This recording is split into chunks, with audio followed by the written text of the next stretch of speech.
मित्रों, भगवान राम सनातन धर्म के पूजनीय भगवानों में से एक हैं। रामायण काल के प्रसंग राम जी को लेकर आज भी याद किए जाते हैं।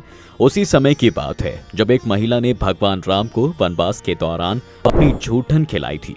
जी हाँ, सुनने में ये बहुत अजीब लग रही है बात, लेकिन सच है। अब आप सोच रहे होंगे वो तो मर्यादा पुरुषोत्तम राम है, उनके साथ ऐसा भला कौन कर सकता है। तो चलिए जानते हैं इस बारे में अच्छे से। आपको बता दें कि ये बात उस समय की है जब भगवान राम का जन्म भी नहीं हुआ था। उस समय भील आदिवासी कबीले के मुखिया अज के घर बेटियां पैदा हुई थी, जिनमें एक का नाम था श्रमणा और दूसरी का नाम था शबरी। कहते हैं मित्रों, शबरी की माता इंदुमती उसे खूब प्यार करती थी। अपने बचपन से ही शबरी पशु पक्षियों की भाषा समझकर उनसे बातें किया करती थी, और जब शबरी की माता उसे देखती तो वो कुछ समझ ही नहीं पाती। कुछ समय बाद एक पंडित भील मुखिया के घर पर आते हैं और उन्होंने शबरी के परिवार को बताया कि वे आगे चलकर सन्यासी बन सकती हैं। और ये सब सुनने के बाद शबरी के पिता ने उसका रिश्ता कहीं और तय कर दिया। जैसे कि शादी के दिन पास आ रहे थे तो शबरी के घर वालों ने खूब सारी बकरियां और दूसरे जानवर घर के पास लाकर बांध दिए। अब मित्रों, राम जी की बात हो तो ऐसे में हम आपको बता दें कि बहुत जल्द ही अयोध्या में भव्य राम मंदिर के दर्शन होने वाले हैं। ऐसे में वहाँ भारी मात्रा में लोग आएंगे, लेकिन हाँ, इसके लिए कुछ आपको समय का इंतजार जरूर करना पड़ेगा। चलिए मित्रों, अब राम जी की कहानी के बारे में थोड़ा और जानते हैं। देखिए, एक दिन शबरी की माँ जब उसके बाल बना रही थी तो उसने अपनी माँ से पूछा, माँ इतने सारे जानवर हमारे घर क्यों लाए गए हैं? तब उसकी माता ने जवाब दिया, बेटी तुम्हारी शादी होने वाली है, इसलिए हम लोगों ने इनका इंतजाम बलि के लिए किया हुआ है। तुम्हारी शादी के दिन ही ये बलि प्रथा होगी और फिर इनसे स्वादिष्ट भोजन बनाकर सबको खिलाया जाएगा। माता की बातें सुनकर शबरी दुखी हो जाती है।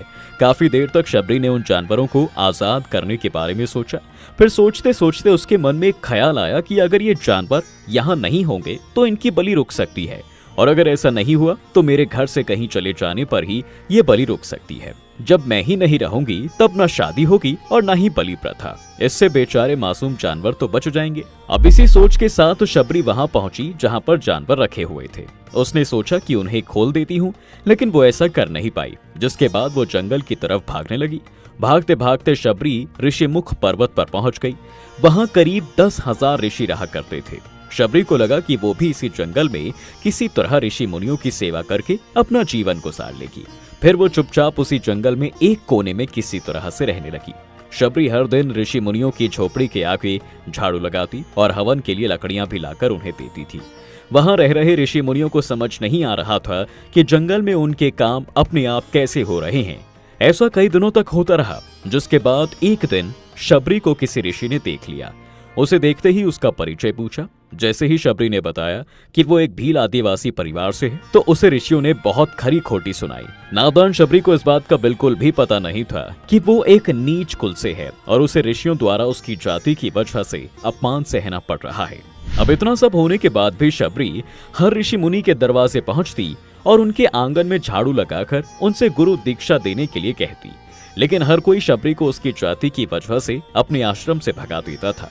ऐसा होते होते बहुत दिन गुजर गए, जिसके कुछ समय बाद शबरी मतंग ऋषि की कुटिया में जा पहुंची। अब मित्रों, वहां पर पहुंचकर ऋषि मतंग को शबरी ने बताया कि वो उनसे गुरु दीक्षा लेना चाहती है। शबरी की बात सुनकर उन्होंने खुशी खुशी उसे अपने गुरुकुल में रहने दिया और उसे भगवान से जुड़ा ज्ञान देते रहे। शबरी ने भी अपने गुरु मतंग ऋषि की सेवा करने में अपनी पूरी जान लगा दी।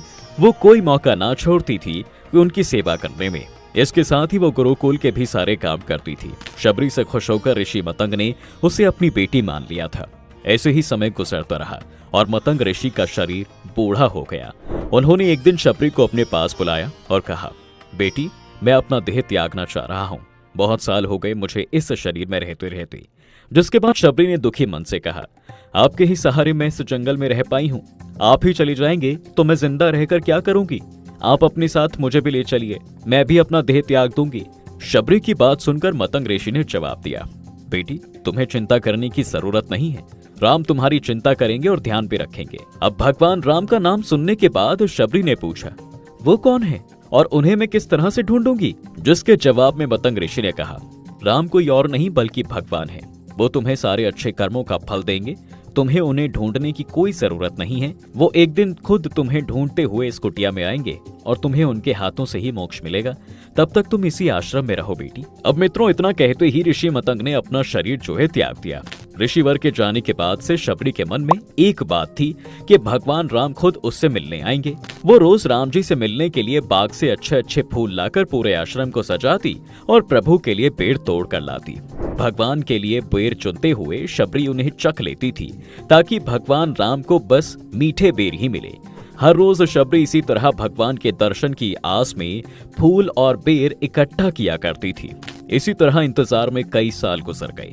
गुजरते सालों के साथ शबरी बूढ़ी हो गई। एक दिन आश्रम के पास के ही तालाब में शबरी पानी लेने गई। तभी पास के एक ऋषि ने उसे अछूत कहते हुए वहां से भागने के लिए